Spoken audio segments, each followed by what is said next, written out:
గూడ అంజన్న కన్నుమూత. ఆయన చివరి కోరిక ఏంది అధ్యక్ష? పక్షవాతంతో బాధపడుతూ ఆసుపత్రిలో చికిత్స పొందుతున్న సమయంలో ముఖ్యమంత్రి కేసీఆర్ను చూడాలనే చివరి కోరికను అంజయ్య తన కుటుంబ సభ్యులకు తెలియజేశారు. మొదట అంజయ్యను పరామర్శించేందుకు కేసీఆర్ వస్తారని సీఎం కార్యాలయ సిబ్బంది చెప్పినా తర్వాత రాలేదని భార్య హేమమాలిని చెప్పారు.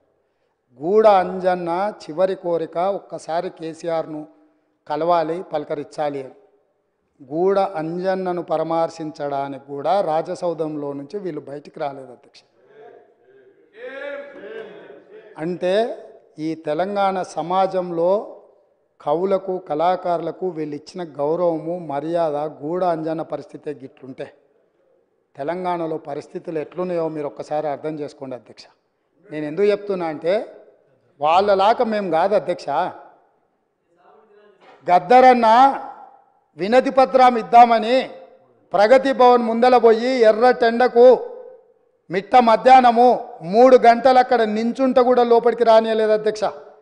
గద్దరన్న చనిపోయిన రోజు ఆసుపత్రికి వచ్చి పోలీసులు అక్కడి నుంచే శవాన్ని ఇంటికి తీసుకెళ్ళి అక్కడికక్కడ దాన సంస్కారాలు చెయ్యాలనే ప్రయత్నం చేస్తే మేము అక్కడికి వెళ్ళి నిలబడి గద్దరన్న శవాన్ని తీసుకొని వచ్చి ఎల్బీ స్టేడియంలో పెట్టి ప్రజల సందర్శనార్థం పెట్టి లక్షలాది మందిని తీసుకొచ్చి సందర్శించే విధంగా చేసి గద్దరన్నకు నివాళులు అర్పించే అవకాశం తెలంగాణ సమాజానికి అంత మేము ఇచ్చినాం అధ్యక్ష.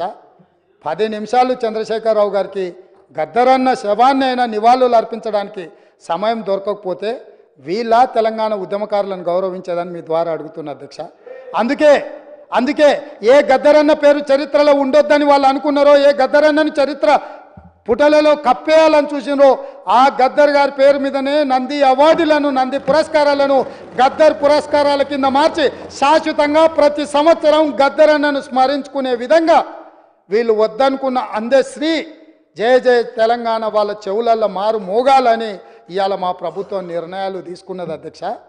ఇవన్నీ మా నిర్ణయాలు కాదు, ప్రజల యొక్క అభిప్రాయాన్ని మేము శాసనం చేసినాం. ఇది ప్రజల తరఫున ప్రజలు ఎన్నుకున్న ప్రభుత్వం, ప్రజాప్రభుత్వం చేస్తున్న ఒక మంచి ప్రయత్నం అధ్యక్ష. ఈ ప్రయత్నాలను అభినందించకపోయినారు అధ్యక్ష. వాళ్ళకు మనసు రాదు, లేకపోతే వాళ్ళకు ఉద్దేశం లేకపోవచ్చు, వాళ్ళకు వేరే మేము ఇక్కడ ఉన్నామని చూడడానికే ఇష్టపడకపోవచ్చు.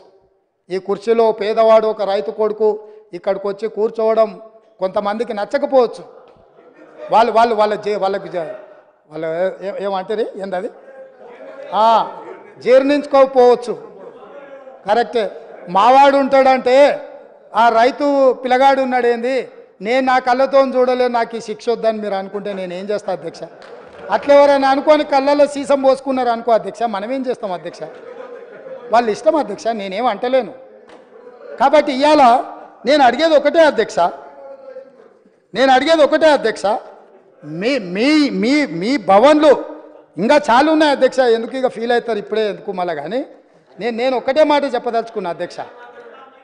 ఇవాళ పెద్దలు పల్లా రాజేశ్వరరెడ్డి గారు లేవనెత్తిన అంశాలు కానీ, మిత్రుడు అక్బరుద్దీన్ ఓవైసీ గారు ప్రస్తావించిన విషయాలు కానీ, మా మిత్రుడు పాయల్ శంకర్ మాట్లాడిన విషయాలు కానీ, లేకపోతే కూనంనేని సాంబశివరావు గారు కూడా చాలా సింగరైన విషయాలు, రెగ్యులరైజేషన్ విషయాలు, ఉద్యోగ విషయాలు, చాలా అంశాలు ప్రస్తావించారు అధ్యక్ష.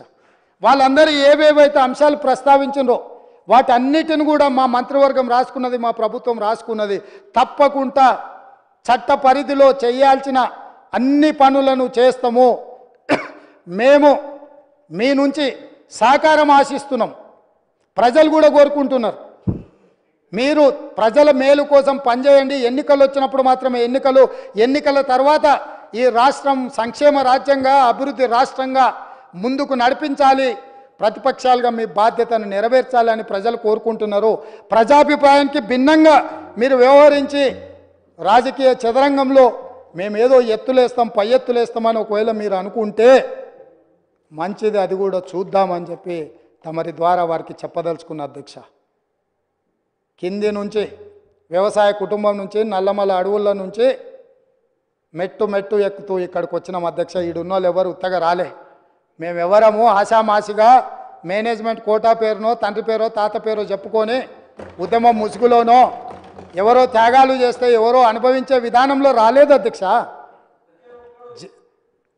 జిల్లా పరిషత్ మెంబర్గా, ఎమ్మెల్సీగా, ఎమ్మెల్యేగా, ఎంపీగా, ఈరోజు ముఖ్యమంత్రిగా ఈ దేశంలో ఉన్న అన్ని చట్టసభలలో పనిచేసిన అనుభవంతో ఇక్కడ వచ్చి కూర్చున్నాం అధ్యక్ష.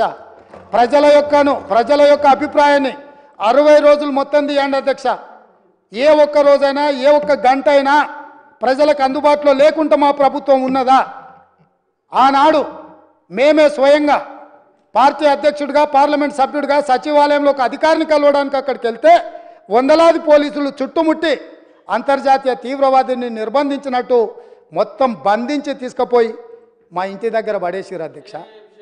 ఒక ఆదివాసి బిడ్డ సీతక్క సెక్రటేరియట్లో పోయి ఒక వినతి పత్రం ఇస్తామంటే ఆడబిడ్డ అని కూడా చూడకుండా ఆమెను పోలీసులు అరెస్టు చేసిండ్రు అధ్యక్ష. ఎవరి కోసం కట్టిండ్రు అధ్యక్ష? ఎవరి కోసం ఆ సచివాలయము? ప్రజాప్రతినిధుల కోసం, ప్రజల సందర్శన కోసం కాదా? ఎవరు ఆస్తి అది? ఎవరి కోసము? ఎవరి పరిపాలన అక్కడి నుంచి జరగాలి అధ్యక్ష? ప్రజలే రాని అని ప్రగతి భవన్లు, ప్రజలనే రాని అని సచివాలయాలు ఈ తెలంగాణ రాష్ట్రంలో ఎంతకాలం సాగుతాయని వాళ్ళు విర్రవీగుతున్నారు అధ్యక్ష. అందుకే ప్రగతి భవన్ గోడలు బద్దలు కొట్టినము, సచివాలయం గేట్లు బార్లా తెరిచినము, ప్రజాప్రతినిధులందరినీ రమ్మని చెప్పినాము, వాళ్ళు చెప్పేది వింటామని చెప్పినాము, మానవత్వంతో సమస్యల్ని పరిష్కరిస్తామని చెప్పినాము. అందుకే ఈరోజు అధ్యక్ష తమరి ద్వారా వారు బాధ్యతాయుతమైన ప్రతిపక్షంగా సమస్యల్ని లేవనెత్తండి, పరిపాలనలో సహకరించండి. కేంద్ర ప్రభుత్వం దుర్మార్గంగా ప్రాజెక్టులను ఆక్రమించుకోవాలనుకుంటే రండి.